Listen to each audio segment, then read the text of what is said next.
What's going on, guys? It's your favorite movie YouTuber, The Hungry Movie Buff, back at it again with another movie review.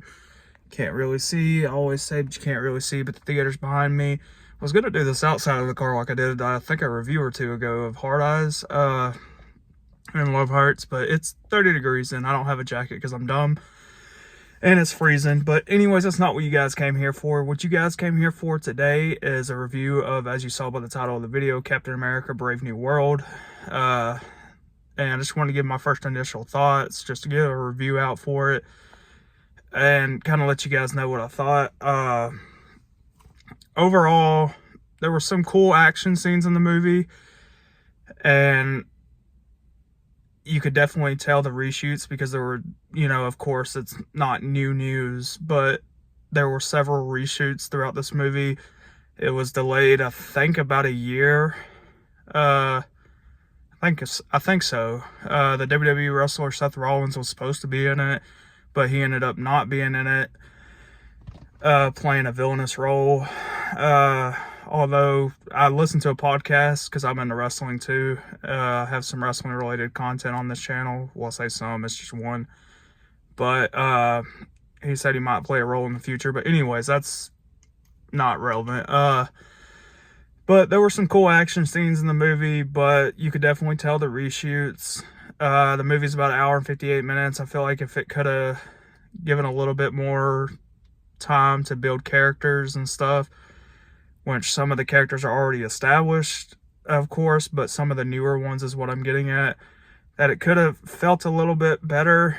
And the character that plays, well, he's not really considered Falcon yet, but he's gonna be Falcon, because that's one of the running jokes in the movie, is that he wants to be Falcon.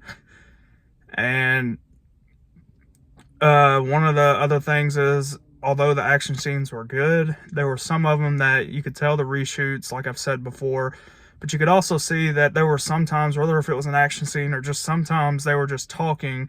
I don't want to get into any spoilers, but it's towards the end where two characters are talking, and it was like the most clear as day thing. You could tell they were standing right behind a green screen, and they didn't even try to make it look realistic. And it was just kind of annoying at that point, because it was like, are we even trying?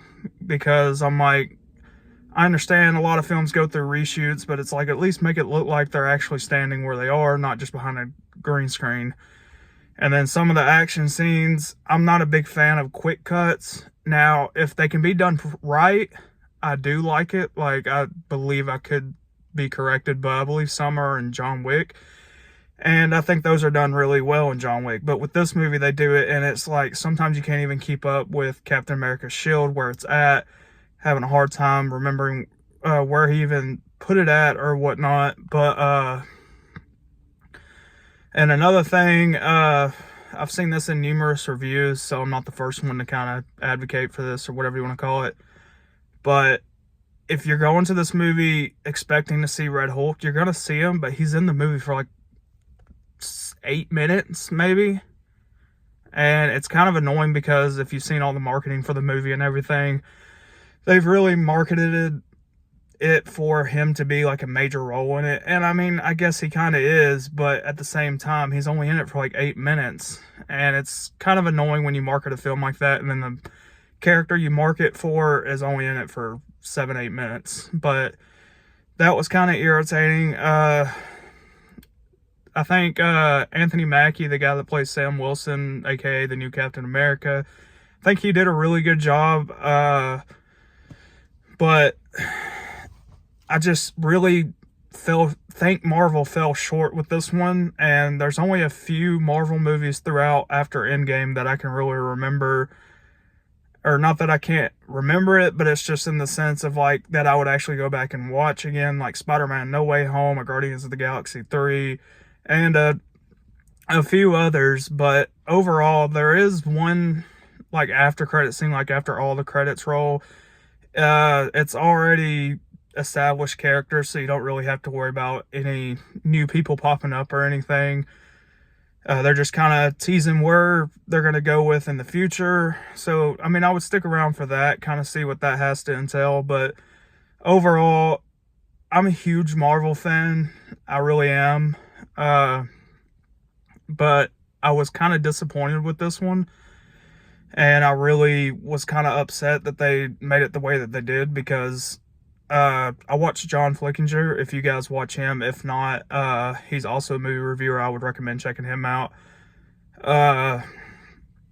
He kind of stated in his review, and I agree with it, that it kind of felt like the dollar store. This isn't really the way he said it, but this is the way I'll put it, kind of in his words in my version, is it's like the dollar store or the Temu version of Captain America Winter Soldier. So yeah, that's just kind of where I stand with this movie. It was fun, but like, it was one of those instantly forgettable Marvel movies, or just movies in general. It's not something that I'm ever going to go back and watch. But I had a good time with it.